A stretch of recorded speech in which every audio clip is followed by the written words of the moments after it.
Bismillahirrahmanirrahim. Assalamualaikum warahmatullahi wabarakatuh. Alhamdulillahi rabbil alamin. Wassalatu wassalamu ala rasulihil amin.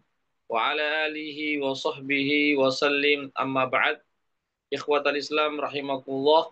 Para peserta kajian hadis yang dirahmati Allah. Pertama-tama kita senantiasa memuji Allah subhanahu wa ta'ala dan bersyukur kepadanya atas segala limpahan rahmat dan hidayahnya sehingga pada sore hari ini kita dapat berkumpul di ruang Zoom dalam program kajian hadis. Selawat dan salam senantiasa tercurahkan kepada junjungan kita Nabiullah Muhammad sallallahu alaihi wasallam beserta keluarga dan para sahabatnya, para pengikutnya yang tetap setia berpegang teguh kepada sunnah-sunnah beliau dan para sahabatnya hingga hari kiamat kelak. Amin ya rabbal alamin. Ikhwatal Islam rahimakumullah. Insyaallah pada sore hari ini kita melanjutkan kajian hadis dari kitab Syarah Riyadhus Shalihin yang ditulis oleh Syekh Muhammad bin Shalih Al-Utsaimin. Kita sampai pada hadis yang ke-31 ya tentang masalah sabar. Wa an Anasin radhiyallahu anhu qala marra nabiyyu sallallahu alaihi wasallam bimra'atin tabki inda qabrin. Dari Anas, semoga Allah meridhai beliau, berkata bahwasanya Rasulullah SAW pernah melewati seorang wanita yang sedang menangis di sisi kuburan. Faqala ittaqillaha wasbiru. Maka Nabi pun mengatakan kepadanya, bertakwalah kamu kepada Allah, takutlah kamu kepada Allah dan bersabarlah. Faqalat ilaika anni. Maka wanita itu mengatakan, menjauhlah kamu dariku. Fa innaka lam tusab bimusibati. Sesungguhnya engkau tidak terkena musibah sebagaimana musibah yang menimpa aku. Walam ta'rifhu. Ya, namun perempuan ini tidak mengetahui bahwasanya itu adalah Rasulullah sallallahu alaihi wasallam. Bahwasanya yang menasihatinya itu adalah Rasulullah sallallahu alaihi wasallam. Faqila laha, lalu dikatakan kepada wanita itu, innahun nabiyyu sallallahu alaihi wasallam, sesungguhnya yang menasihati kami itu adalah Rasulullah sallallahu alaihi wasallam. Qalat, ya, fa'atat baban nabi, maka perempuan itu pun mendatangi rumah Rasulullah sallallahu alaihi wasallam, falam tajid indahu bawabin, namun dia tidak mendapatkan di depan rumah Nabi itu penjaga rumah Rasulullah sallallahu alaihi wasallam. Faqalat lam a'rifka, maka perempuan itu mengatakan saya tidak mengenal engkau. Faqala innamas sabru inda sadamatil ula. Maka Nabi mengatakan sesungguhnya kesabaran itu ketika eh, pada pukulan atau ya pada pukulan yang pertama. Ya, hadis riwayat Bukhari dan Muslim. Ikhwatal Islam, ya, ikhwatal Islam yang dimuliakan Allah Subhanahu wa taala, ya, bahwasanya ini hadis yang menunjukkan kepada kita tentang kesabaran. Ya, ada faidah yang kita bisa petik daripada hadis ini, ya, bahwasanya Rasulullah Shallallahu Alaihi Wasallam memiliki akhlak yang baik, ya, memiliki akhlak yang baik. Oleh karena itulah ketika Nabi melewati perempuan ini yang sedang berada di kuburan, lalu perempuan itu menangis. Di sini disebutkan dia menangis karena yang yang ada di kuburan itu adalah anaknya yang meninggal dunia yang dia sangat cintai.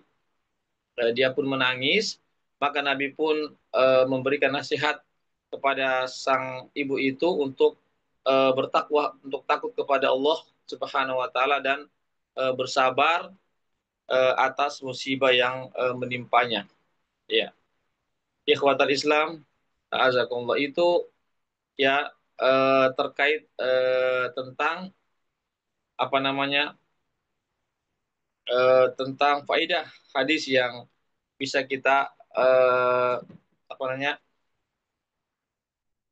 kita terima ya daripada ya faidah hadis yang kita dapatkan daripada hadis ini. Ya. Ikhwatal Islam, azakullah. Ya, ya di sini apa namanya? Menunjukkan bahwasanya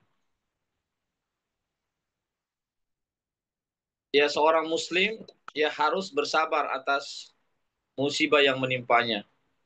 Ya, apakah kematian keluarga, anak, ya atau dengan musibah-musibah yang lainnya. Ya harus dihadapi dengan kesabaran. Ya, di sini ikhwatul Islam azakumullah. Ya, jadi perempuan ini ya sangat apa namanya sangat cinta kepada cinta sekali kepada anaknya, maka dia pun mendatangi anaknya tersebut ya di kuburan ya. Dan di sini sebenarnya disebutkan bahwasanya perempuan itu tidak diperkenankan ya, sebagaimana dalam kitab ini tidak diperkenankan untuk menziarahi kuburan. Karena apa? Karena itu apa namanya jiwa kondisi perempuan yang lemah, dikhawatirkan dia melakukan hal-hal yang tidak diinginkan dalam syariat Islam.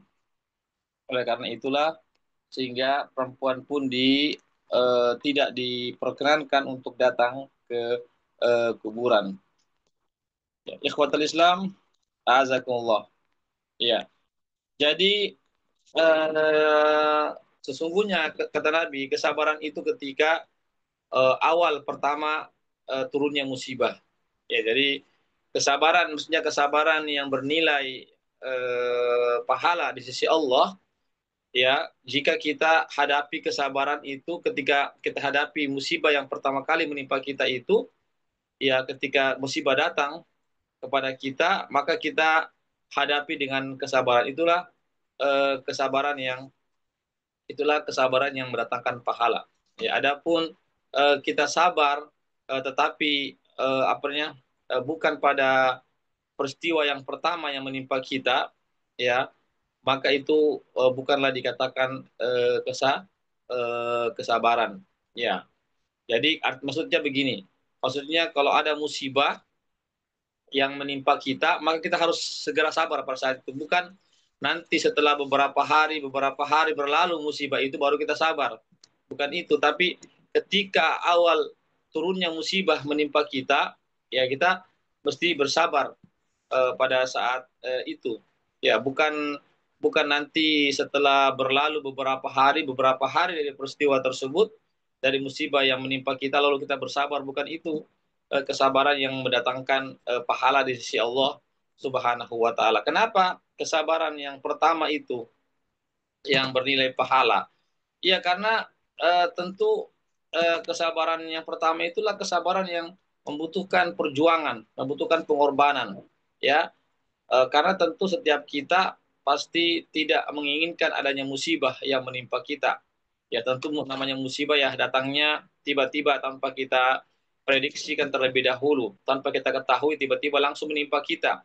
Maka sikap kita sebagai seorang muslim ketika awal datangnya musibah yang menimpa kita itu, maka kita harus hadapi dengan penuh kesabaran. Maka dengan sikap kita menghadapi dengan penuh kesabaran, ya penuh pengharapan dari apa namanya pahala di sisi Allah Subhanahu wa taala, maka itulah yang akan kita mendapatkan pahala di sisi Allah Subhanahu wa taala. Ini yang harus kita pahami bersama, ya. Artinya jangan sampai ketika ada datang musibah yang menimpa kita, kita tidak sabar. Nanti setelah beberapa hari baru sabar. Jadi kesabaran kita yang kita lakukan ya setelah beberapa hari itu bukanlah kesabaran yang bernilai pahala, ya, tapi kesabaran yang bernilai pahala itu ketika awal mula terjadinya musibah yang menimpa kita itu, ya awal mula pertama yang menimpa musibah kita, yang menimpa kita, yang menimpa musibah yang menimpa kita, maka itulah yang kita harus hadapi dengan kesabaran, dan itulah yang bernilai pahala di sisi Allah Subhanahu wa taala. Karena apa? Karena itu membutuhkan perjuangan. Ya, membutuhkan perjuangan. Kenapa? Karena pada saat itu boleh jadi hati kita tidak siap yang menerima itu musibah. Kemudian musibah itu datang secara tiba-tiba tanpa kita ketahui sebelumnya. Maka untuk kesabaran ini pun membutuhkan perjuangan juga, membutuhkan pengorbanan untuk sabar. Tapi dengan kita bersabar, justru itu akan mendapat bertakan pahala di sisi Allah Subhanahu wa taala. Beda beda kalau sabarnya sudah artinya kita baru bersabar setelah melewati beberapa hari. Ya, ketika itu diri kita sudah mulai tenang, ya sudah mulai menerima apa namanya musibah yang menimpa kita. Ya, oleh karena itu ketika di situ kita sabar, maka kesabarannya tidak membutuhkan perjuangan. Ya, tidak membutuhkan pengorbanan. Karena apa? Karena kita sudah mulai sedikit-sedikit artinya tidak lagi merasakan pedihnya itu musibah yang menimpa kita dibanding dengan awal terjadinya musibah yang menimpa kita itu yang sangat membutuhkan pengorbanan. Jadi sekali lagi kata Nabi, sungguhnya kesabaran itu ketika awal terjadinya, sehingga kesabaran itu mestinya kita lakukan, ya mestinya kita miliki ketika terjadinya musibah yang menimpa kita. Itulah yang bernilai di sisi Allah Subhanahu wa taala.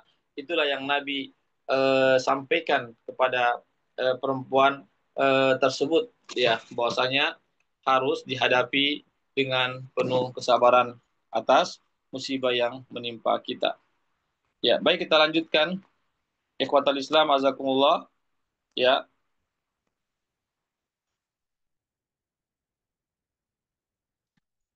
ya, saya buka lagi. Ya, ya, sini. Kemudian faedah hadis yang kedua, ya, faedah hadis di atas yang kedua adalah bahwasanya seseorang itu dia dimaafkan atas kebodohannya. Ya, artinya jika dia melakukan satu kesalahan karena kebodohannya atau karena tidak ada ilmunya sehingga dia melakukan satu kesalahan, maka itu dimaafkan. Ya, maafkan.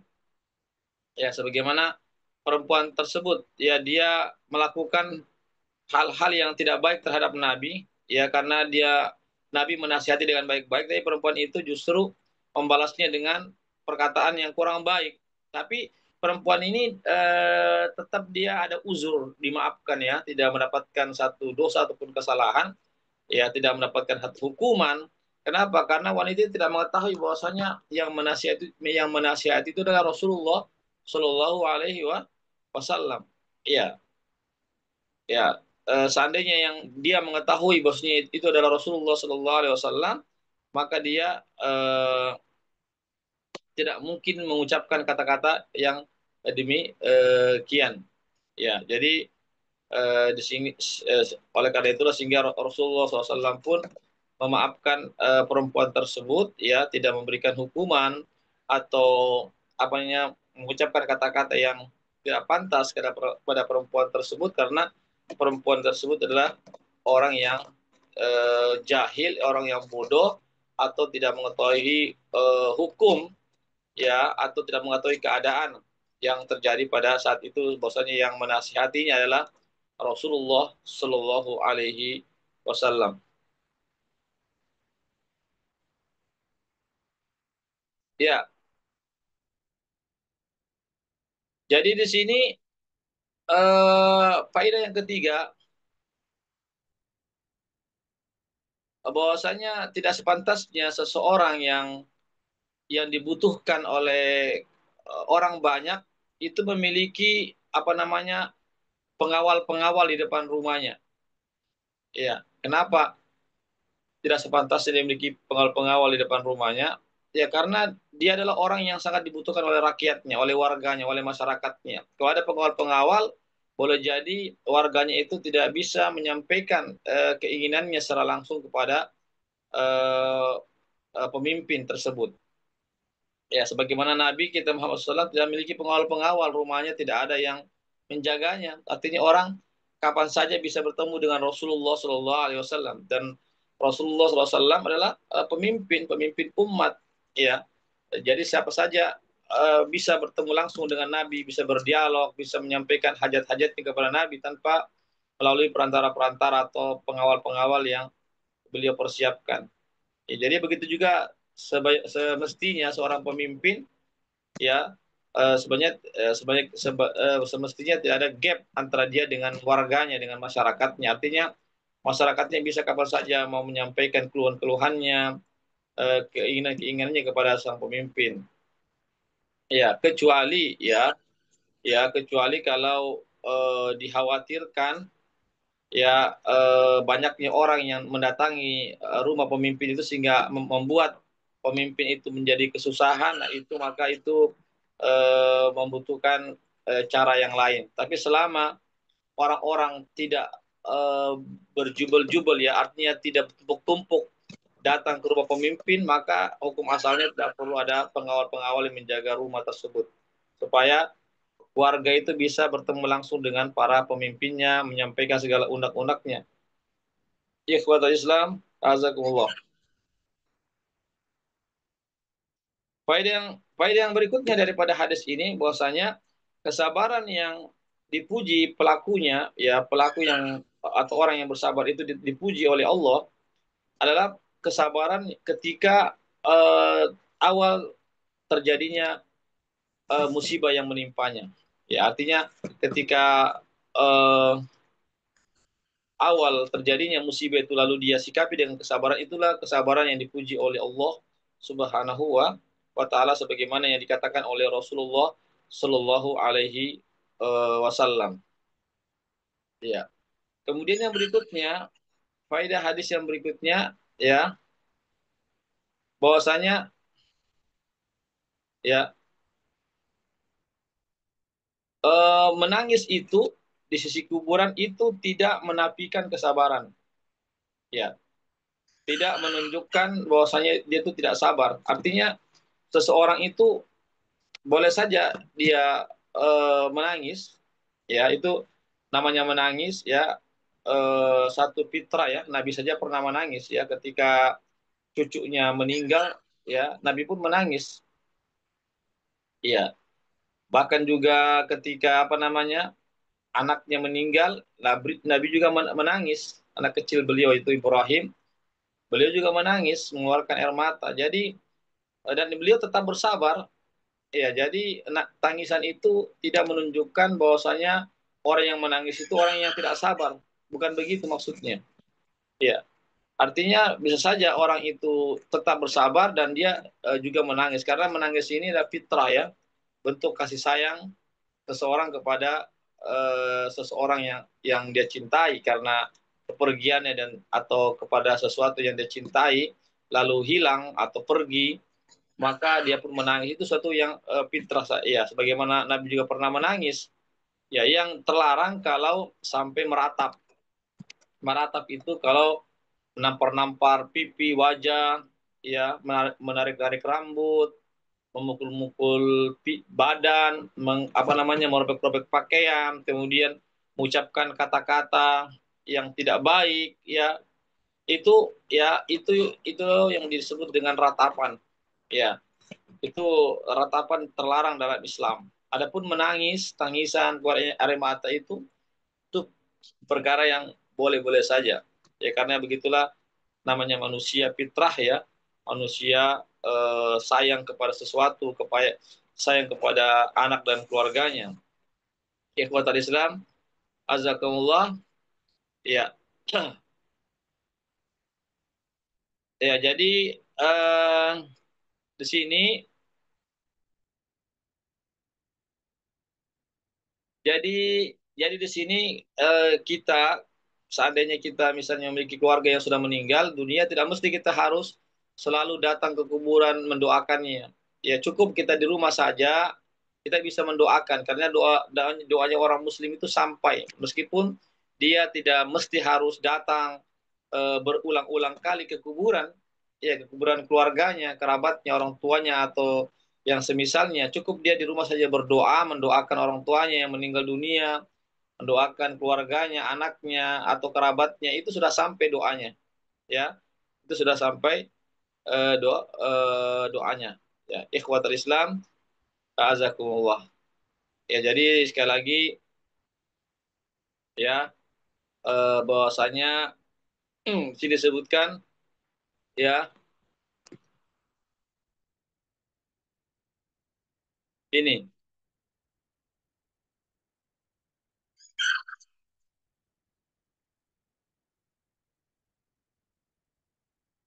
Ya, jadi jangan sampai kita ini, kata Syekh dalam kitab, jangan sampai kita ini terlalu berlarut-larut kita bersedih, itu tidak boleh. Ya, jangan sampai kita bersedihnya itu berlarut-larut ya, sampai berhari-hari sedihnya, itu tidak diperbolehkan. Karena apa? Iya, karena itu akan apa namanya, kita seolah-olah tidak menerima itu takdir dari Allah. Ya, artinya silakan kita bersedih, silakan kita menangis, tapi jangan sampai berlarut-larut. Ya, jangan sampai kita berlarut-larut. Ya, jangan sampai kita tidak melupakan itu musibah. Selalu kita ingat-ingat terus musibah. Inilah juga yang membuat kita sakit, yang membuat kita seolah-olah kita tidak terima takdir Allah Subhanahu wa taala. Silakan kita menangis bersedih, tapi jangan sampai berlarut-larut kita bersedih sampai-sampai kita tidak melupakan itu peristiwa tersebut, yaitu akan membahayakan diri kita sendiri. Ya, atau kita seolah-olah kita tidak menerima keputusan dari Allah Subhanahu wa taala.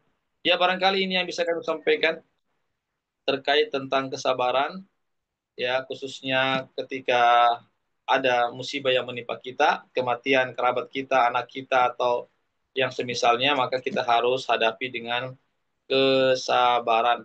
Ya, harus kita hadapi ketika awal terjadinya musibah itu yang menimpa kita, kita harus hadapi dengan kesabaran. Ya, jangan kita tidak sabar pada saat itu, nanti setelah beberapa hari baru sabar. Bukan itu sabar yang diinginkan oleh Rasulullah dan Allah. Yang bukan itu kesabaran yang diinginkan Allah dan Rasulnya, tapi kesabaran yang pertama kali ketika kita menerima musibah, kita harus hadapi dengan kesabaran, juga menghadapinya dengan mengharap pahala di sisi Allah Subhanahu wa taala, karena musibah yang menimpa kita pada hakikatnya adalah untuk menghapuskan dosa-dosa kita. Yang kedua adalah untuk Allah ingin mengangkat derajat kita, kedudukan kita di sisi Allah setinggi-tingginya. Oleh karena itu, marilah kita berbaik sangka kepada Allah, ya, bahwasanya setiap musibah yang menimpa kita, sekecil apapun, sebesar apapun, bagaimanapun itu sebenarnya ada hikmah yang begitu besar, pelajaran yang begitu besar, agar kita bisa kembali kepada Allah Subhanahu wa taala. Demikian apa yang bisa kami sampaikan. Sebelum saya tutup, kalau ada yang mau bertanya dipersilahkan. Ya, bisa langsung atau lewat room chat. Kalau tidak ada, kita cukupkan sampai di sini saja. Mudah-mudahan ada manfaatnya bagi kita semuanya. Kita bisa menjadi orang-orang yang bersabar, khususnya tatkala kita menghadapi musibah yang menimpa kita. Demikianlah apa yang bisa kami sampaikan. Mohon maaf atas segala kekurangannya, kekhilafannya. Yang benar datangnya dari Allah saja, yang salah, yang khilaf dari kami dan dari kekurangan ilmu kami. Kami mohon ampun kepada Allah, dan kami mohon maaf kepada para peserta sekalian. Kami ucapkan jazakumullah khairan katsira pada para peserta semua. Semoga kita diberikan keistiqomahan untuk terus belajar dan belajar, mempelajari Al-Quran dan hadis, mempelajari agama kita untuk bekal kita menuju kehidupan akhirat kelak. Dan kami juga ucapkan jazakumullah khairan katsiran pada para donatur yang sudah berpartisipasi terlaksananya kegiatan kali ini. Semoga Allah senantiasa memberikan taufik dan hidayah dan juga pahala yang begitu besar kepada kita semuanya. Kami akhiri kajian ini dengan doa penutup majelis. Subhanakallahumma bihamdik asyhadu an la ilaha illa anta astaghfiruka wa atubu ilaik. Wassalamualaikum warahmatullahi wabarakatuh.